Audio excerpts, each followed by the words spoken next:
My name is Keisha Irene, and this podcast is called Let's Talk, Let's Think, Let's Grow. The les is obvious.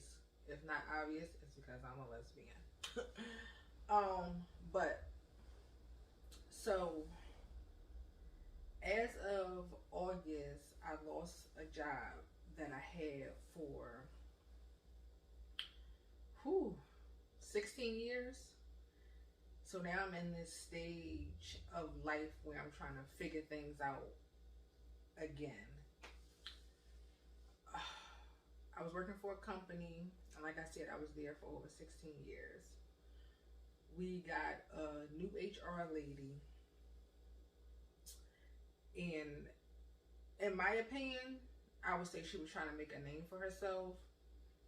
So it was over the summertime, and before I lost my job, before school let out, I had reached out to the company and let them know that I was going to take a leave of absence because I was going to have issues with childcare through the summer months. And then I reached out to my district leader, and he begged me to stay. Oh no, please don't leave. The store needs you. It runs so well when you're there. We'll figure something out. You're already, salary, so you're gonna get paid regardless. You're always on the clock. So as long as the store is running correctly, the numbers is on right, and the customer service is not really getting too many complaints, we can work something out. So I'm like, okay, no problem. Everything he asked of me to do, I did. My store was doing good numbers for where it was located at. My store was never open late. We never had, complaints or anything of that nature. So one day I get called into the office by the HR lady, and I'm like a little confused. So I go in there, And when you've been with a company for as long as I've been with this company, you know the vibe. Like, seriously, you know the vibe. When something feels weird, when something's off. I've been in numerous meetings where someone is about to get terminated. So I just could feel something. So I go in there, the lady's talking to me, she's asking me questions. Well, on this day, did you leave early at this time? And on this day, did you come in late? So I'm like, yes. I had permission to do anything that you're talking about or asking me questions on. I had permission from my boss to do. So I'm confused. So as I'm getting a little more irritated, I'm like, so what's going to happen next? Because, and I'm telling her this, I'm like, I've been in enough of these meetings, and I understand that once you say somebody is suspended, it really means they're terminated. Like, it'd be too much. So I'm just like, so confused, and I'm in shock at the same time. And mind you, the district leader, who ended up leaving the company literally like 2 weeks after I lost my job.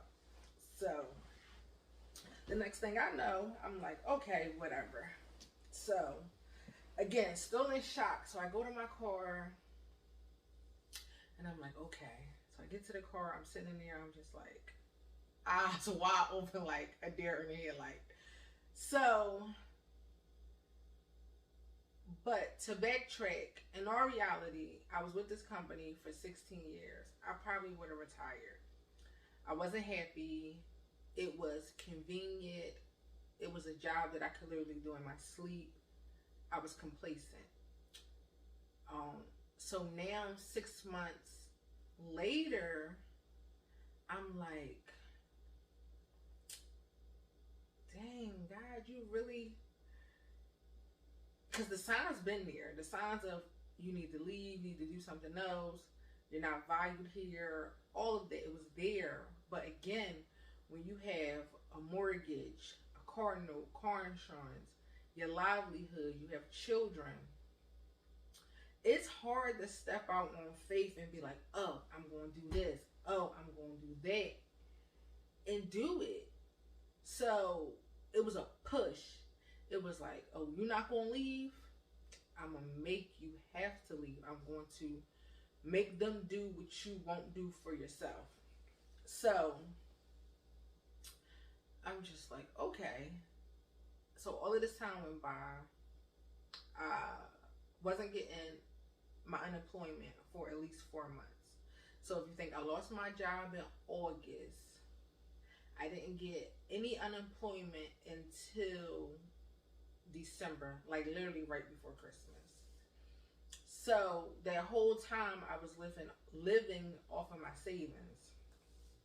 And I was just thankful that I had set myself up in a position to financially be okay. Like, I'm grateful. I'm beyond grateful because nothing got cut off. I missed not one mortgage payment. My kids didn't miss anything. We didn't miss out on nothing. And in that time, I'm like, okay, well, every month, if you think about the way your bills come out or the way you pay your bills every month. So if you don't have any money coming in, all we doing is subtracting and subtracting and subtracting. But my faith in God it was just getting higher and higher because I never forget, I had got a check, and it's the craziest thing ever. I got a check for $8 and some change. I know, it sounds small. When you ain't got no job, $8 and some change, it's like, okay. And I think it was one of those things because I was grateful for the $8. I was humble. I was shocked. And it was crazy because the $8 came from an account that I had to close. Not had to close, but my basement was messed up. And I had to get a sink pump put down there. Cost you $10,000. I paid $3,000 up front and financed $7,000, which if you paid the $7,000 off in a 12 calendar month year, they didn't put no interest on it. So I paid that thing off in 12 months. The $8 and some change is what was left over out of that account. So they sent me a check when they closed the account. But I was grateful. When I opened up that check, I was like, where'd this come from? And I shouted and I said, thank you, Jesus. And I'm like, somebody else would be like, $8, girl, what? That ain't nothing. That's a sandwich. But I was so thankful. So then a couple weeks later go by, another check, again, out of the blue. If I'm not mistaken, this check had to be for like $160 something. It wasn't no more than $170. Again, thankful. I'm like, oh my God, Lord, you is just blessing me. And it's so unexpected. Again, I don't know where this check is coming from. I had switched mortgage companies. Maybe a year or so, 2 years, maybe not 2 years yet. So that was money that was left over from my previous mortgage company account. They sent me a check. So I'm like, Lord, you is working. Again, I never really got discouraged. Not too much. When you don't have no money coming in and you're used to working, you're used to a certain amount of money coming in every 2 weeks, you get a little nervous. But I was trying to keep my mind at ease because I knew I had savings. I was fighting for my unemployment. I was hopeful and trusting in God that I was going to get it. So from August to right before Christmas, I was living off of my savings, and they was fighting me. I got denied 2 times for unemployment, and then I had to appeal it and see someone. Went down there, sat in front of somebody. If you ever did unemployment and done this process, you know what I'm talking about. It's you, your employer if they show up, and it's someone sitting at a desk across from you. And my employer did not show up, so I'm talking to this lady and I'm telling her, you know, everything, what happened, how I recalled it. And when I left there, I didn't feel heavy. I felt light. I felt relief. I was like, I'm going to get my unemployment. I just kept speaking. I'm like, I'm going to get my unemployment because I felt it. The the conversation me and that lady had, I felt it. So I got my back money, which I was beyond thankful for, which in our reality did nothing but really replace what I had spent out for those 4 months that I wasn't working. And then I was receiving my unemployment every week. My unemployment ran out. Like, it ran out because when COVID hit, I had took a year off and I was getting unemployment then. So when I finally did go back to work and I started accumulating money back into your unemployment account, I didn't have that much. So it ran out quick, to say the least. So now I'm at a stage where, if I can be honest, I'm nervous. I never really had to fill out applications before because I had my job for 16 years. When I filled out the application, I went into the store. I asked to speak to the store manager. I filled the application out and I started this job from the bottom and worked my way up. So now these applications are so different. I filled out an application the other day. It took me 45 minutes between the application online, putting the resume on there, and I do not understand this. If y'all asked for me to input my resume, why is it now still questions for me to fill in everything that's on the resume? Someone has to make it better. And then it was a questionnaire. Then there was a video to watch. Then there was a question on the video. And it was like all of these slides. And I'm like, for a job that I can do in my sleep, I'm like, my application may get flagged or not picked up because of a questionnaire for a job that I'm more than qualified to do. So I'm in a cross point, I feel like, towards the, in all reality, I really don't want to go back to work, but I've never had to do or be in that entrepreneurial mindset. So that's new for me. That's scary for me. For the last 16 years, I haven't worked for another company. I'm not scared or nervous about that because, like I said, my resume speaks for itself. My customer experience, customer service, all of that speaks for itself. But I also know that I know my worth, so I'm not going to take anything less than what I feel as though I'm deserving of. And Lord, I could tell you, these companies is shortchanging people. And so the few applications I filled out, it's either I'm overqualified for, or y'all not paying enough for me to do everything that I was already doing, and I'm supposed to take less money. No, because I'm going to come in here, I'm going to revamp what y'all got going on. I'm going to increase your sales. I'm going to increase your employee experience. I have the knowledge and the ability to do all of these things, so I'm not going to take anything less than what I was already making. And it's already been spoken. I feel it in my spirit that it's doors opening for me to make more than what I was making. And I just have to be patient in this season. But I'm saying all this to say that it's nerve-wracking. It's emotional at times.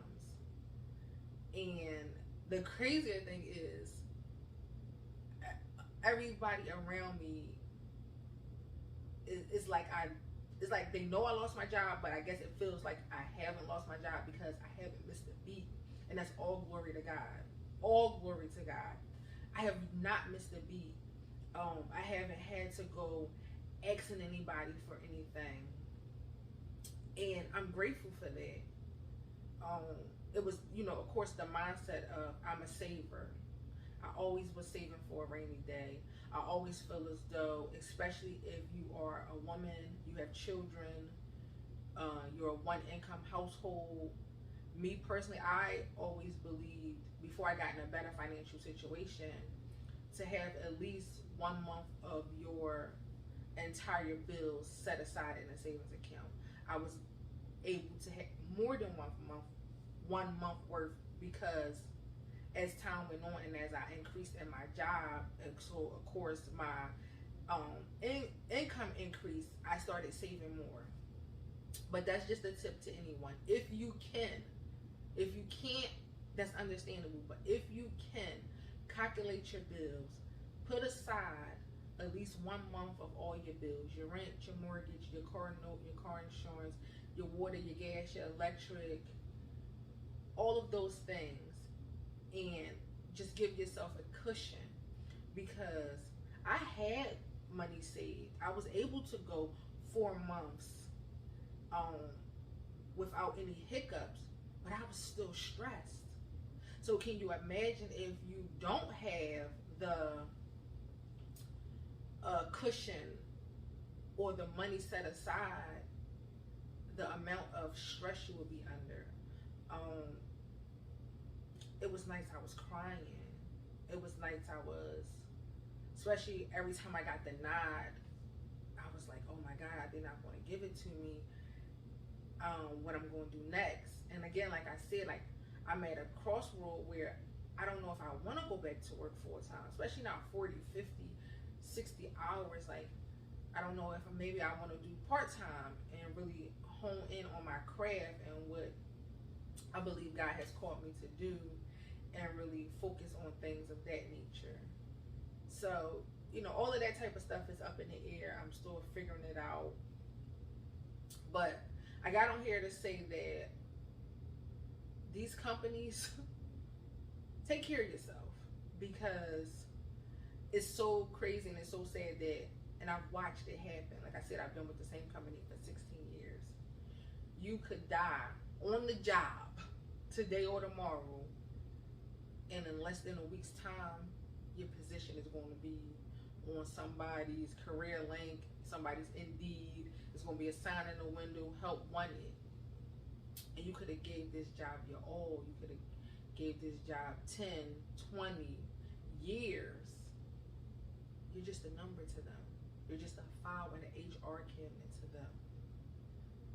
And that was my biggest eye opener, because when I say I've done it all.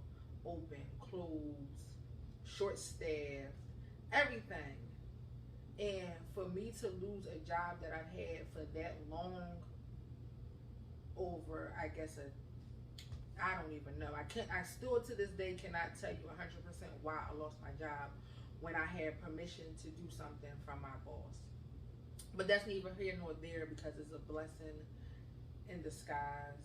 And I'm so thankful that I have lacked in nothing. I'm so thankful that I have been able to still take care of my children without hiccup. I have still been able to take care of my household. I have still been able to, do everything that I've always done with a job. Yeah, so I'm just trying to figure everything out. I guess this stage would be the what's next. So that's the let's talk about it. I've talked about it.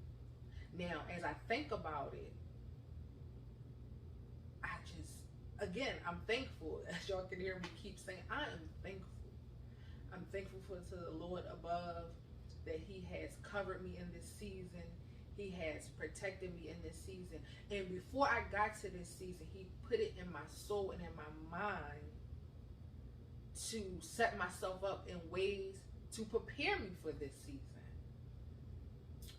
And the let's grow. I am growing as a person. I am growing in my beliefs. I am growing in my relationship with God. And I'm growing in a way of, that job didn't define me. And so many times we get caught up in the hustle and the bustle of making the money, getting the check, doing the overtime. We lose sight of who we are. And I did that. I showed, if I had to be to work at 5 in the morning, I was there. But let me say, I want to do a workout class at 5 in the morning. I'm not getting up to do it. So I'm giving them my all. I'm doing things for a job that I wouldn't even do for myself. And that's the growing for me. So I thank you for watching. I thank you for listening. Like, comment, share, and subscribe if you please. Thank you.